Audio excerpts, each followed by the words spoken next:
Selamat datang di channel Alur Donghua. Sebelum menonton, silahkan subscribe, biar Mimin tambah semangat update-nya.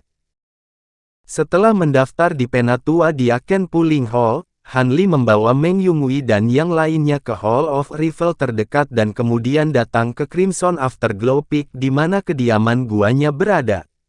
Crimson Afterglow Peak adalah puncak sepi yang tingginya ribuan kaki dan lokasinya relatif jauh. Hall of Revel terdekat juga cukup jauh. Sebelum semua orang mendarat di puncak, mereka dapat melihat dari jauh bahwa seluruh puncak tertutup awan merah. Tidak ada salju di seluruh puncak dan di mana-mana hijau dan penuh vitalitas. Itu juga pertama kalinya Han Li datang ke sini. Melihat situasi ini, dia merasa sedikit aneh. Dia segera melepaskan indera ilahinya dan memindai seluruh puncak. Dia berkata kepada Yun Menggui dan yang lainnya, Crimson Afterglow Peak sudah terlalu lama kosong. Formasi larangan asli tidak memiliki siapapun untuk mengontrol dan mempertahankannya. Selain itu, ada miasma api Afterglow Crimson di gunung ini. Tubuh Dharma Anda belum terbentuk dan sedikit banyak akan terpengaruh. Ini adalah Clear Forest Pill. Anda masing-masing mengambil satu terlebih dahulu. Setelah mengatakan itu, dia memutar pergelangan tangannya dan sebuah botol giok putih muncul di telapak tangannya. Dia menyerahkannya kepada Meng Yunhui. Yun Menggui menerimanya dengan hati-hati dan membagikannya kepada semua orang. Mereka semua memegang di tangannya dan saling memandang. Mereka agak enggan memakannya. Pil Clear Forest ini bukan apa-apa bagi Han Li, tetapi bagi mereka, itu adalah pil obat yang sangat bermanfaat untuk formasi inti dan tahap jiwa baru lahir. Sekarang setelah diberikan kepada mereka oleh Han Li sebagai pil penghindaran miasma, mereka benar-benar merasa bahwa itu adalah pemborosan pemberian Tuhan. Apakah kamu tidak mengerti apa yang aku katakan? Han Li berkata dengan acuh tak acuh saat melihat ini. Senior, tolong maafkan kami. Mendengar ini, Yun Menggui adalah yang pertama memakan pil obat. Yang lain tidak berani menunda dan memakannya satu per satu. Kamu masih dalam tahap pendirian yayasan, jadi kamu tidak perlu memakannya. Cincin roh api itu memiliki efek menghilangkan racun. Secara alami, dia tidak takut dengan racun api ini. Han Li melihat bahwa Meng Qianqian juga akan memakan pil obat dan mengulurkan tangan untuk menghentikannya. Mendengar ini, gadis muda itu mengangguk dan menyingkirkan pil obat itu. Ingat, selama kamu melakukan apa yang seharusnya kamu lakukan di masa depan, aku tidak akan memperlakukanmu dengan tidak adil. Oke, Anda kembali dan membersihkan tempat tinggal gua terlebih dahulu. Semuanya akan diatur oleh Yun Menggui. Saya masih memiliki beberapa hal lain untuk ditangani.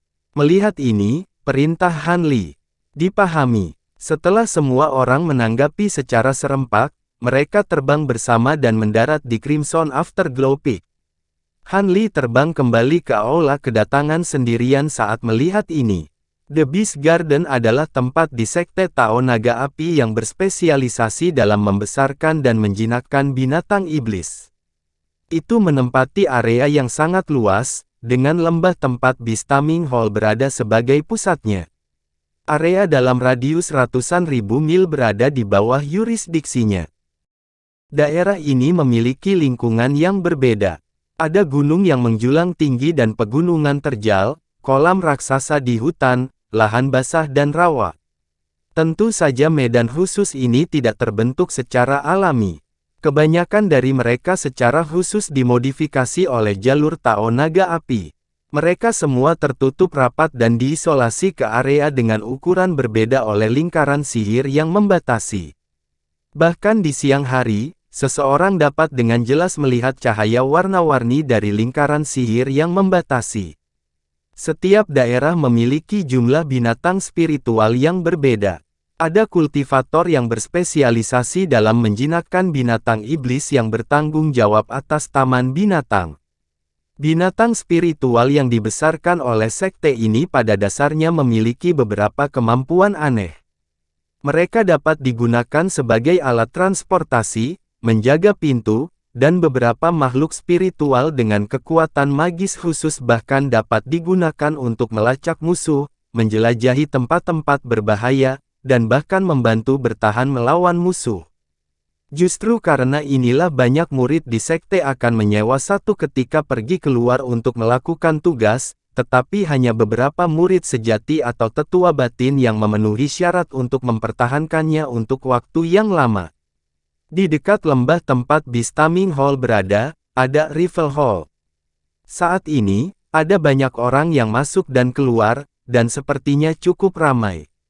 Setelah Han Li keluar dari aula kedatangan, dia melihat sekeliling dan melangkah ke lembah. Tempat pertama di lembah itu adalah lapangan terbuka. Di satu sisi alun-alun, ada beberapa gedung tinggi. Di tengah aula, ada plakat bertuliskan, Beast Garden. Sesama magang senior, apakah Anda di sini untuk menyewa binatang spiritual? Begitu Han Li melangkah ke lembah, seorang pemuda berjubah abu-abu langsung menyapanya. Orang ini memiliki wajah bulat dan telinga besar. Matanya hidup, dan dia tampak cerdas dan cerdas. Ketika Han Li mendengar ini, dia segera membalik tangannya dan mengeluarkan token Penatua. Oh, itu Tuan Penatua. Murid ini tidak sopan. Pemuda berwajah bulat itu terkejut dan buru-buru meminta maaf. Aku akan membuka gua dan datang untuk memilih binatang spiritual untuk menjaga gunung. Han Li melambaikan tangannya dan berkata, menurut aturan sekte, tetua dalam dapat dibebaskan dari poin prestasi untuk pertama kalinya mereka menerima binatang spiritual. Namun, Tuan Penatua, mohon maafkan saya. Murid ini perlu memverifikasi identitas Anda. Wajah pemuda berwajah bulat itu menunjukkan ekspresi canggung saat dia membungkuk dan berkata. Han Li tidak banyak bicara dan menyerahkan token identitas. Pemuda berwajah bulat itu meminta maaf dan membalik tangannya untuk mengeluarkan tablet giok hijau. Dia dengan cepat melantunkan beberapa mantra dan menyentuh token. Cahaya hijau muncul dari tablet giok dan memadat menjadi tirai tipis seukuran wastafel. Oh, ini Penatua Li. Kamu bisa memilih hewan spiritual di peternakan binatang buas. Silakan ikuti saya. Yang berwajah bulat dengan hormat mengembalikan token itu ke Han Li dan memimpin jalan. Peternakan binatang buas ini sangat besar. Aku tidak tahu berapa lama waktu yang dibutuhkan untuk memeriksanya. Apakah ada cara lain? Han Li melihat ke baskom dan berkata, ada. Penatua Li, tolong ikuti saya. Pemuda berwajah bulat itu segera berkata dan membawa Han Li ke aula besar. Ada banyak orang di aula yang menyewa binatang spiritual. Itu sedikit bising. Pemuda berwajah bulat itu membawanya ke sebuah ruangan yang sunyi dan mengeluarkan dua buku giok. Peternakan binatang buas dibagi menjadi dua bagian, taman luar dan taman dalam. Taman luar menampung lebih dari 16.300 jenis binatang spiritual, sedangkan taman dalam menampung lebih dari 1.800 jenis. Semuanya dicatat dalam dua buku batu giok ini. Pemuda berwajah bulat itu menjelaskan. Ekspresi Han Li tidak berubah saat dia mengambil buku giok dan mengirimkan indera ilahinya ke dalamnya. Ada banyak jenis binatang spiritual. Ada burung, binatang buas, monster ikan, dan serangga. Masing-masing aneh dan aneh, menunjukkan keajaiban alam. Dia awalnya berencana untuk segera memilih binatang roh dan pergi, tetapi setelah melihatnya sebentar, dia menjadi semakin tertarik.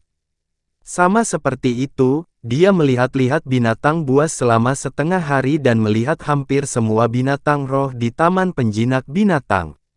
Baru pada saat itulah dia dengan enggan menarik indera spiritualnya.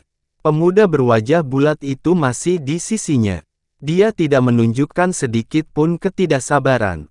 Ketika dia melihat Han Li telah selesai membaca, dia bertanya, Penatua, apakah Anda memiliki target? Ada beberapa binatang spiritual di antara mereka yang saya minati. Mari kita pergi ke taman dalam. Han Li mengangguk dan mengembalikan dua buku batu giok kepada pemuda berwajah bulat itu. Menurut buku giok, hanya ada 40 hingga 50 jenis binatang spiritual di tahap integrasi tubuh. Ini tidak mengherankan. Semakin kuat binatang spiritual, semakin rendah kemungkinannya untuk dijinakkan. Sebenarnya, makhluk roh tahap integrasi tubuh mungkin tidak banyak berguna baginya. Dia datang ke sini dengan maksud untuk memperluas wawasannya. Akan sia-sia jika dia tidak mengambilnya. Mungkin ada beberapa area di Beast Farm yang tidak bisa dia masuki dengan statusnya saat ini. Mungkin ada beberapa monster roh tahap Grand Ascension, dan bahkan monster abadi tingkat True Immortal. Tidak lama kemudian, Han Li dan pemuda berwajah bulat itu muncul di depan gurun emas yang lebarnya hampir 1000 kilometer. Seluruh gurun diselimuti oleh layar cahaya biru yang sangat besar. Pemuda berwajah bulat itu mengeluarkan tablet batu giok biru dan mengocoknya, melepaskan seberkas cahaya biru. Tidak lama kemudian, terdengar teriakan keras dan jelas, diikuti badai yang tingginya beberapa ribu meter. Pasir kuning tersebar ke segala arah, dan seekor burung raksasa bersayap emas berukuran 7 hingga 800 meter muncul berputar di udara. Penatuali, elang Azurelite bersayap emas ini berada di tahap integrasi tubuh pertengahan. Ia memiliki jejak garis keturunan dari roh sejati elang besar bersayap emas. Ini sangat cepat dan merupakan makhluk roh yang cukup bagus untuk menjaga gunung, pemuda berwajah bulat itu memperkenalkan. Han Li mengangguk dan tidak mengatakan apa-apa. Setelah mencari beberapa saat, dia pergi dan sampai di lembah melingkar terdekat. Di peternakan binatang buas ini, ada binatang spiritual seperti badak raksasa. Tubuhnya seputih batu giok, dan berjalan perlahan selangkah demi selangkah. Setiap langkah yang diambil di tanah menghasilkan bunyi yang sangat keras yang bergema di lembah. Ini adalah badak giok bulan purnama di tahap integrasi tubuh pertengahan. Ia terampil dalam kemampuan atribut bumi, kata pemuda berwajah bulat itu. Han Li memandangi badak raksasa itu sebentar, lalu datang ke lembah berikutnya. Ada juga binatang aneh yang tinggal di sini. Binatang ini panjangnya 20 hingga 30 kaki dan tingginya 70 hingga 80 kaki. Tubuhnya seperti singa jantan, dan tubuhnya ditutupi surai tebal. Keempat kukunya seperti cakar elang, memperlihatkan bilah tajam. Hal yang paling aneh tentang binatang ini adalah ia memiliki dua kepala. Yang satu berwarna ungu, dan satunya berwarna merah tua. Dari waktu ke waktu, itu akan mengeluarkan raungan rendah. Meskipun singa elang berkepala dua ini hanya pada tahap integrasi tubuh awal, ia memiliki dua atribut guntur dan api, pemuda berwajah bulat itu menjelaskan. Ketika Han Li mendengar ini, dia dengan serius menganggukkan kepalanya dan berkata, itu adalah binatang singa elang berkepala dua ini. Penatuali memiliki mata yang bagus. Meskipun Lion Eagle berkepala dua ini tidak terlalu kuat, ia memiliki potensi tertinggi di antara semua makhluk roh di tahap sintesis bentuk, kata pemuda berwajah bulat itu sambil tersenyum. Han Li tersenyum dan tidak mengatakan apa-apa. Ini adalah medali kehidupan Lion Eagle berkepala dua. Tidak apa-apa bagimu untuk mengendalikannya, tetapi jika kamu memberikannya kepada pelayanmu, meskipun makhluk roh ini telah dijinakkan, sebaiknya jangan ceroboh. Pemuda berwajah bulat mengeluarkan medali giok ungu hitam dan menyerahkannya kepada Han Li. Permukaan medali ditutupi dengan lapisan cahaya kristal berwarna merah darah, dan versi mini dari Lion Eagle berkepala dua muncul di permukaannya. Mengaung. 4 mata Lion Eagle berkepala dua tertuju pada medali giok ungu hitam, dan mengeluarkan raungan rendah. Hei, kakak senior Ye, Lion Eagle ini terlihat cukup bagus. Pada saat ini, sebuah suara datang dari pintu masuk lembah. Kemudian, sekelompok 8 orang terbang ke bawah. Terlepas dari murid luar dengan alis yang gagah, orang-orang lainnya tampaknya adalah murid dalam. Pemimpinnya adalah seorang pemuda yang agak tinggi dan berkulit gelap. Dia tampak kurus, tetapi matanya bersinar terang, memberikan perasaan yang agak mengancam. Dia adalah satu-satunya kultivator tahap kenaikan besar dalam grup. Orang yang berbicara adalah seorang pria berambut ungu di samping pemuda berkulit gelap. Dia memiliki ekspresi menjilat di wajahnya. Pria dengan alis gagah, yang merupakan murid luar dari peternakan binatang, mendengar kata-kata pemuda berkulit gelap itu. Dia hendak berbicara ketika dia melihat token giok di tangan Han Li. Senyumnya membeku. Kakak senior Ye, singa elang berkepala dua ini sepertinya telah disewa oleh kakak senior ini. Mengapa kamu tidak melihat makhluk roh lainnya? Pria dengan alis gagah menatap Han Li. Dia ragu-ragu sejenak sebelum berbicara dengan cara yang canggung. Pemuda berkulit gelap itu mengerutkan kening dan menatap Han Li. Ada jejak keraguan di matanya. Pemuda di depannya mengenakan pakaian santai. Auranya tertahan dan tidak jelas. Dia tidak bisa merasakan kedalaman auranya bahkan dengan indera ilahinya. Tatapan pemuda menyapu token giok di tangan Han Li. Dia kemudian melirik pria berambut ungu di sampingnya. Pria berambut ungu itu mengerti. Dia melangkah maju dan menangkupkan tangannya dengan hormat. Yang mulia terlihat asing. Saya bertanya-tanya siapa murid tetua Anda. Yang mulia tidak perlu khawatir tentang siapa saya. Seperti kata pepatah, pertama datang, pertama dilayani. Saya melihat Lion Eagle berkepala dua ini terlebih dahulu. Anda harus pergi dan memilih binatang roh lain, kata Han Li dengan ringan. Dia kemudian berbalik dan mengabaikan pria berambut ungu dan yang lainnya. Dia berkata kepada pemuda berwajah bulat, saya masih memiliki beberapa hal untuk diperhatikan. Buka batasan dan biarkan binatang ini keluar. Pemuda berwajah bulat memandangi pemuda berkulit gelap dan yang lainnya. Dia tampak agak ragu-ragu. Namun, dia tetap setuju dan mengeluarkan token giok hijau. Wajah pemuda berkulit gelap itu menjadi gelap ketika dia melihat ini. Pria berambut ungu itu geram. Dia berkata dengan dingin, Yang mulia, Anda berbicara besar. Apakah Anda tahu identitas kakak senior Ye Feng? Beraninya Anda berbicara kepadanya dengan nada seperti itu. Jika Anda tahu apa yang baik untuk Anda, segera serahkan Lion Eagle berkepala dua ini. Kami akan memberi Anda uang sewa 2 kali lipat sebagai kompensasi. Jika tidak, kalau tidak, apa? Ekspresi Han Li tidak berubah.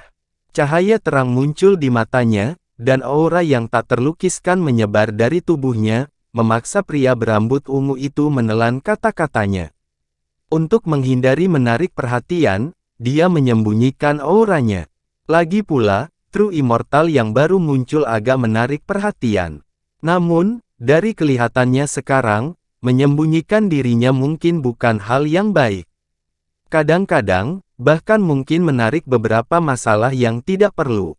Dengan mengingat hal itu, Han Li mengambil langkah maju. Tekanan spiritual yang mengerikan terpancar dari tubuhnya, menyebabkan udara berdengung dan bergetar hebat. Riak yang terlihat dengan mata telanjang muncul, menyelimuti Ye Feng dan yang lainnya. Cibiran di wajah para kultivator integrasi tubuh langsung menghilang dan digantikan oleh keterkejutan dan ketakutan. Di bawah pengaruh tekanan spiritual ini, mereka semua terpaksa mundur, dan bahkan setelah mundur lebih dari 100 kaki, masih tidak dapat berdiri dengan kokoh. Cahaya kuning melintas dari tubuh pria berambut ungu itu saat dia memanggil harta karun tongkat giok kuning, yang berubah menjadi lingkaran cahaya kuning yang melindungi seluruh tubuhnya. Namun, dia masih dipaksa mundur 8 langkah. Sebaliknya, tubuh pemuda berkulit gelap itu mulai berderak dan busur petir perak muncul di sekelilingnya, membungkus tubuhnya seperti dewa petir.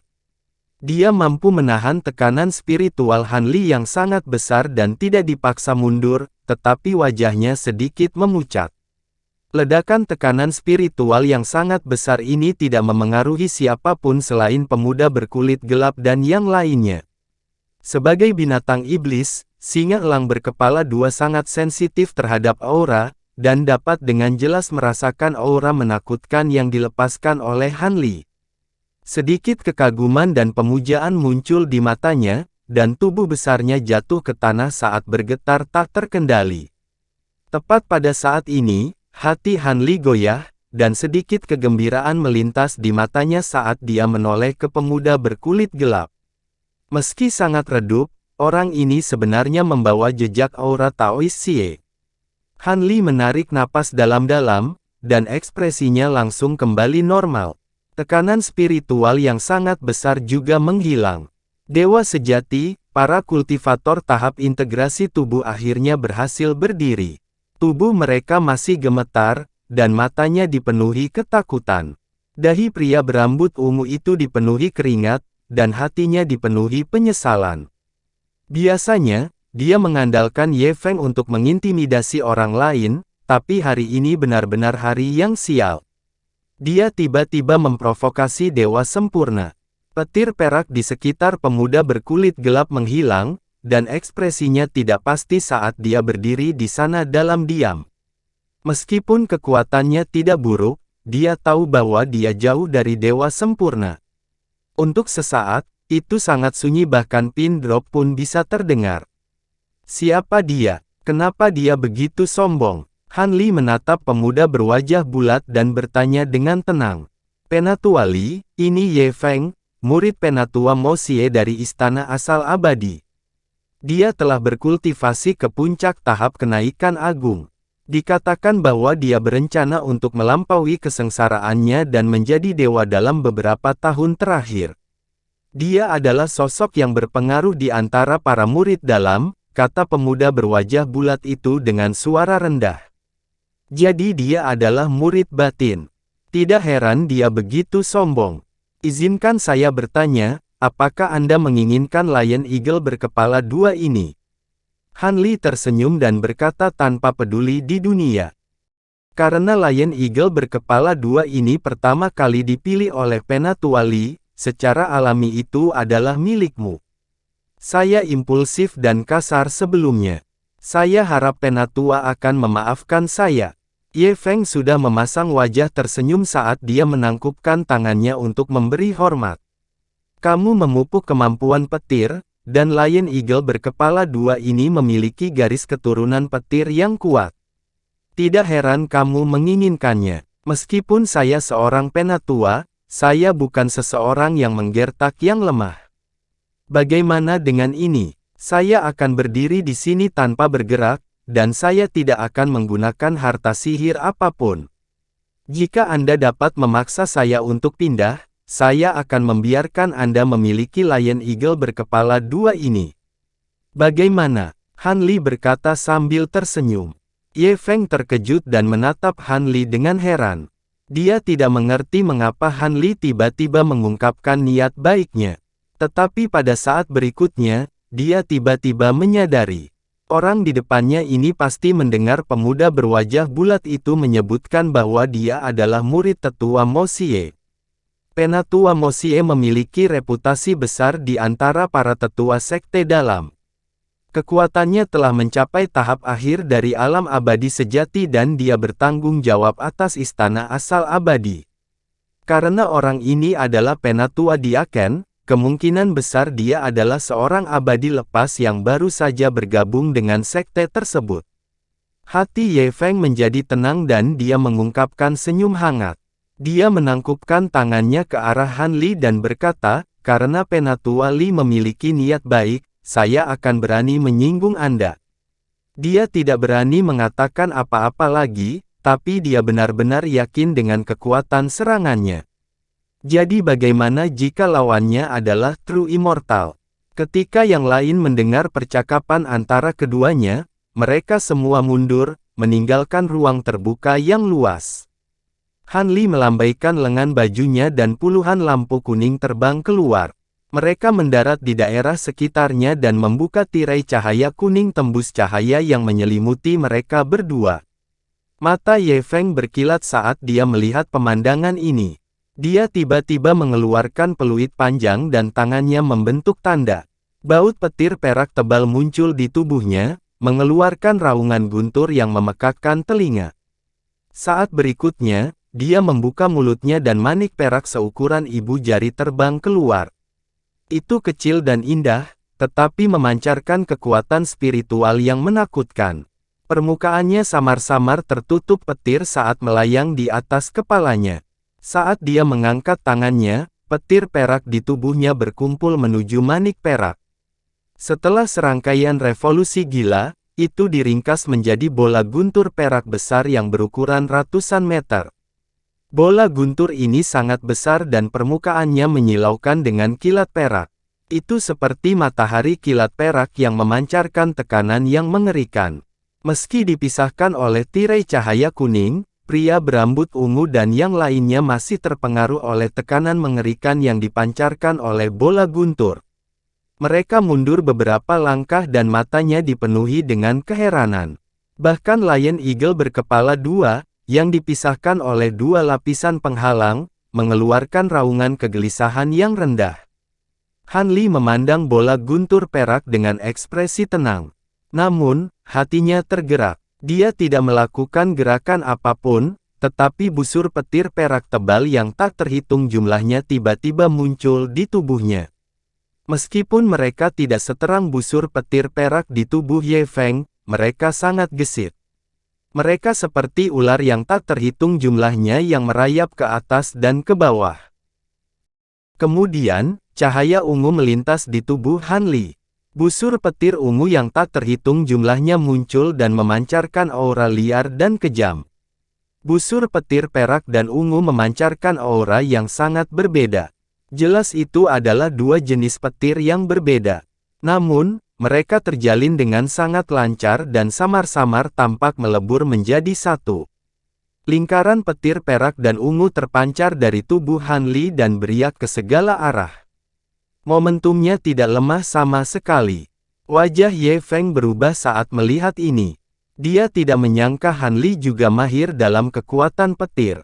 Selain itu, metodenya mengendalikan petir bahkan lebih indah darinya. Hati Ye Feng tenggelam. Wajahnya suram dan tidak pasti. Dia tiba-tiba berteriak. Lapisan busur petir perak lainnya muncul di tubuhnya dan menghilang ke dalam bola petir di atas kepalanya. Ini menyebabkan bola guntur perak mengembang lagi. Pergi. Ye Feng melambaikan tangannya dan dengan keras melemparkan bola besar petir perak ke arah Han Li. Dalam sekejap mata, bola guntur besar muncul di depan Han Li.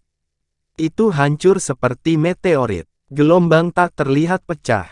Wajah Han Li tenang. Tangan kirinya tampak lambat, tetapi cepat dan cepat. Busur petir perak dan ungu di sekitar tubuhnya menyatu ke arah lengannya, berubah menjadi pedang petir besar yang panjangnya lebih dari 1000 kaki dalam sekejap. Rune petir perak dan ungu yang tak terhitung jumlahnya muncul di permukaan pedang, berdenyut dalam hiruk-pikuk. Dia melambaikan tangannya dan pedang guntur besar menebas dan bertabrakan dengan bola guntur besar. Ada suara yang menghancurkan bumi. Kedua jenis cahaya petir saling terkait dan memicu gelombang besar udara yang menyapu ke segala arah. Itu diblokir oleh tirai cahaya kuning di sekitar mereka. Pedang guntur besar dan bola guntur perak terkunci dalam kebuntuan untuk sementara waktu. Kekuatannya sepertinya sama. Kekuatan besar memantul dan tubuh Ye Feng bergetar. Dia mundur beberapa langkah sebelum dia bisa berdiri tegak. Tangan kanan Han Li masih berada di belakang punggungnya, dan dia terlihat sangat santai. Wajah Ye Feng menjadi gelap saat melihat ini. Tangannya membentuk serangkaian isyarat tangan. Dia tiba-tiba membuka mulutnya dan meludahkan cahaya perak seperti cairan ke dalam bola guntur yang besar. Bola guntur perak tiba-tiba berguling dengan keras dan bersinar terang.